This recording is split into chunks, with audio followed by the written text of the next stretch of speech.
toca hoy entrevistar al doctor José Atilio Álvarez, abogado, egresado de la Universidad Católica Argentina con medalla de honor, docente universitario de filosofía del derecho, derecho de familia, introducción al derecho, política social, en nivel de grado y posgrado, en la UCA y en otras universidades, quien ha sido convocado en distintos eventos culturales para disertar y hablar sobre distintos temas, aunque él siempre recuerda que su título mejor es ser maestro de grado. El doctor Álvarez estuvo representando al país ante las asambleas de Naciones Unidas al momento de la declaración de la Convención Internacional del Derecho del Niño. Y como hoy el tema es la protección de los derechos del niño en la jurisdicción internacional y en nuestra propia Constitución, es que consideramos válido y oportuno conversar con el doctor José Atilio Álvarez. Doctor, un gusto tenerlo con nosotros. Bueno, muchas gracias, felicitaciones por la iniciativa de, por así decir, colaborar con la formación de los que forman, ¿no? Que es importantísimo eso. Bueno, llevo 40 años de defensor de menores, eso es cierto, una tarea muy linda, que no cambio y que me permite dedicar mi formación jurídica a defender a lo que yo elegí como prioritario, son los niños. También nos dedicamos a los enfermos mentales, pero, digamos, el nombre, ¿no? Defensor de menores es el nombre antiguo, centenario, de quienes representamos a los niños en los múltiples conflictos que tienen.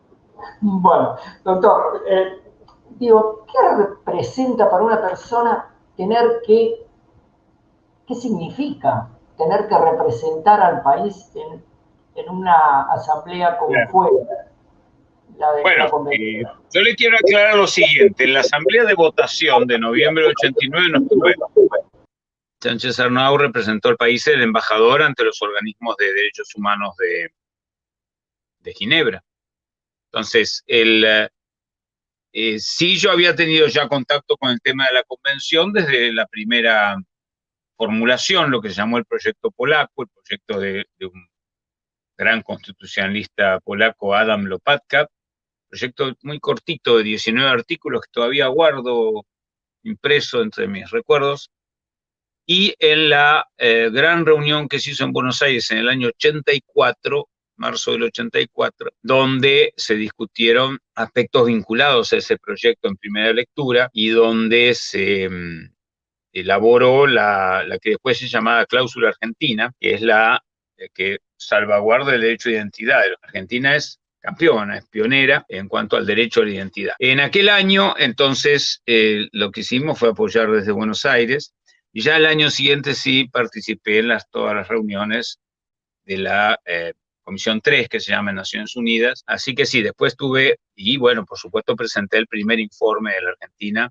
en Ginebra, en el año 93, 2 jornadas de explicaciones. Yo soy de Argentina, tuve un papel pionero, porque participó en los debates más duros respecto de la convención. Hoy la convención a veces se presenta como un folleto de colores, convención, convención, convención, y babeamos convención, y hablamos un dialecto que se llama convencionés, pero la convención no fue fácil. Hubo 5 años más de debate hasta sacarla a los 30 años en el año 89, también el 20 de noviembre. Hubo riesgo que no se votara porque a último momento hubo problemas. Y hubo problemas en un tema muy particular, que era ¿desde cuándo se protege a un niño? ¿Desde la concepción o desde el nacimiento? El último gran debate que dividió prácticamente por mitades a la Asamblea y que estuvo a punto de hacer capotar, de hacer fracasar el proyecto de una convención. De la Declaración Universal de Derechos del Niño del año 59 dice clarísimamente que el niño necesita protección, incluso jurídica, tanto antes como después del nacimiento.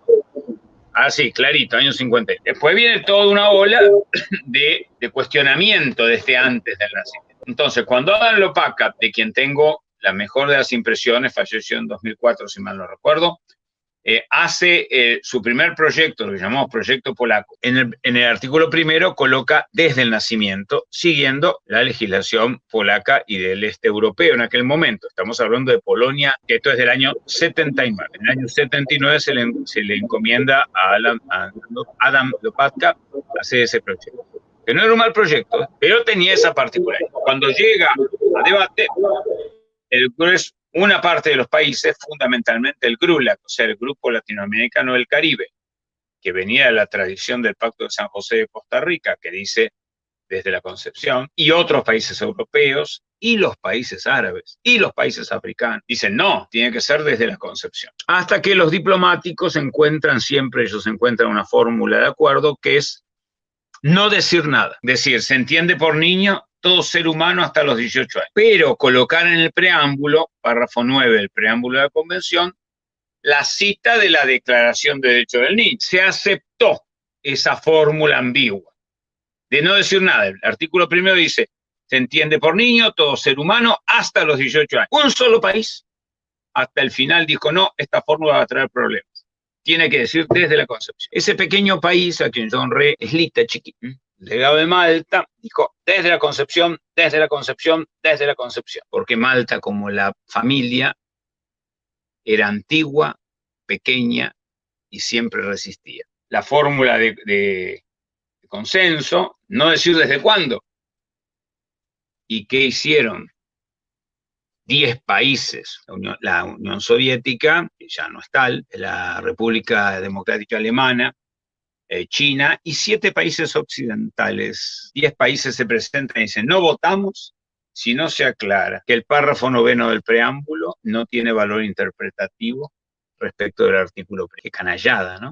O sea, pactar, no poner nada en el primero, pero poner una interpretación en el preámbulo y después hacer una declaración de que no se admitía el valor interpretativo del preámbulo, que es contra todo derecho internacional. Entonces, claro, quedó una fórmula del derecho a la vida sin, como de nuevo dudosa, al punto tal que Francia hace una reserva que dice que el artículo 6º, derecho a la vida, no puede interpretarse como en contra del derecho a la interrupción de la grossesse. O sea, bueno, y China hace reserva entera del artículo 6º, o sea que para China no rige ni el derecho a la vida de ningún niño, y se la aceptaron, porque eso no se puede aceptar, es una reserva incompatible.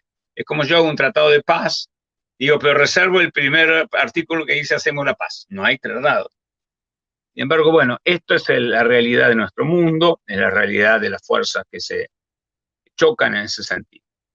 Entonces, ¿qué hace la Argentina? La Argentina ratifica la ley del 27 de diciembre del año 90, con 4 reservas.